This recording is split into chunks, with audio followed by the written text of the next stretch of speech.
kali ini saya akan menjelaskan laporan keuangan pada UMKM dagang.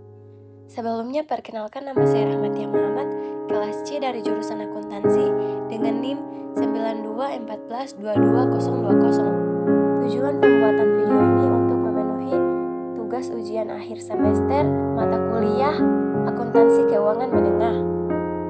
Baik, langsung saja masuk ke profil usaha. Jenis usaha makanan dan minuman, nama usaha Babe Cafe, nama pemilik Muhammad Rizal Hamzah, dan alamat usaha di Jalan Pangeran Hidayat nomor 128, Liluwo, Kota Timur, Kecamatan Kota Timur, Kota Gorontalo 96128. Untuk profil UMKM Babe Cafe, usaha ini sudah berkembang selama 8 tahun, di mana kafe ini didirikan pada tahun 2014.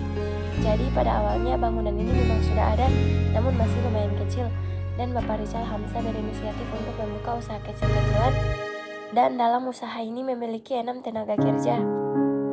Berikut ini adalah transaksi dari UMKM Babe Cafe pada bulan Februari 2019, di mana mereka menambah uang kas sebagai penambahan modal usaha, juga membayar beban-beban yaitu beban gaji karyawan dan pembayaran listrik, dan melakukan pembelian bahan baku serta pengambilan pribadi dan transaksi penjualan dari awal bulan Februari hingga akhir Februari. Dari transaksi tersebut, maka kita akan menganalisis dan mencatat transaksi tersebut ke jurnal umum. Jurnal umum inilah yang digunakan untuk mencatat semua jenis bukti transaksi keuangan yang muncul dari semua transaksi keuangan suatu perusahaan dalam periode tertentu. Setelah dianalisis, kita akan mencatat akun-akun yang masuk ke dalam kolom debit dan kredit dari awal transaksi sampai akhir transaksi pada bulan Februari. Selanjutnya membuat jurnal khusus. Jurnal khusus merupakan jurnal untuk mencatat berbagai jenis transaksi yang sejenis yang terjadi secara berulang. Di sini saya menggunakan 3 jurnal, yaitu jurnal pembelian, jurnal penerimaan kas, dan jurnal pengeluaran kas. Pada jurnal penerimaan kas, kita akan mencatat penerimaan kas seperti modal dan penjualan dari awal bulan Februari sampai dengan akhir bulan Februari.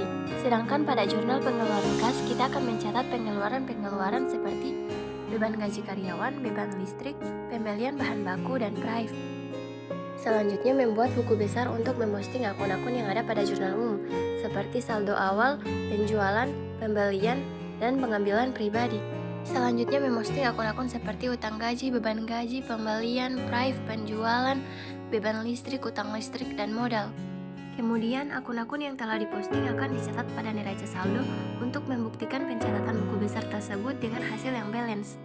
Selanjutnya kita akan membuat jurnal penyesuaian. Jurnal penyesuaian diperlukan dalam penyusunan laporan keuangan karena jurnal ini digunakan untuk mencatat saldo tertentu yang mengalami perubahan saldo. Secara umum, pembuatan jurnal penyesuaian diperlukan supaya laporan keuangan benar dan menunjukkan realistis yang sebenarnya. Kemudian kita akan membuat neraca saldo setelah penyesuaian, yang merupakan daftar semua akun dan saldo yang terdapat di buku besar setelah penyesuaian dan jurnal-jurnal penyesuaian. Lalu kita akan membuat pencatatan laporan laba rugi. Laporan laba rugi merupakan laporan yang menyajikan informasi pengeluaran pendapatan serta laba rugi yang disalurkan perusahaan pada periode tertentu. Selanjutnya yaitu laporan perubahan modal. Laporan perubahan modal adalah pencatatan keuangan yang menampilkan perubahan modal dalam suatu periode tertentu. Laporan ini dibuat agar perusahaan bisa mengetahui informasi terkait peningkatan maupun penurunan aktivitas bersih pada periode yang ditentukan. Untuk caranya yaitu dengan mengurangi atau menjumlahkan modal awal dengan laba bersih serta prive sehingga memperoleh modal akhir. Lalu membuat neraca atau laporan posisi keuangan yang merupakan bagian dari laporan keuangan suatu entitas yang dihasilkan pada suatu periode akuntansi yang menunjukkan posisi keuangan dari suatu entitas tersebut pada akhir periode tersebut. Setelah itu membuat harga pokok penjualan untuk mengetahui apakah memperoleh keuntungan dari proses penjualan tersebut. Selanjutnya pencatatan jurnal penutup, di mana jurnal ini dibuat untuk menutupi beberapa akun, diantaranya akun penjualan, beban-beban, modal, dan prive pada akhir periode tertentu. Kemudian membuat pencatatan jurnal saldo setelah penutup, di mana pencatatan ini digunakan untuk menutup akun-akun yang berada di neraca saldo awal. Untuk langkah terakhir, kita akan membuat pencatatan jurnal pembalik, yang merupakan jurnal yang membalikkan transaksi yang telah dilakukan di jurnal penyesuaian. Tujuan jurnal pembalik adalah untuk mempermudah pekerjaan akuntansi pada periode berikutnya, atau menghemat waktu. Baiklah, sekian dari saya. Wabillahi taufiq wal hidayah. Wassalamualaikum warahmatullahi wabarakatuh.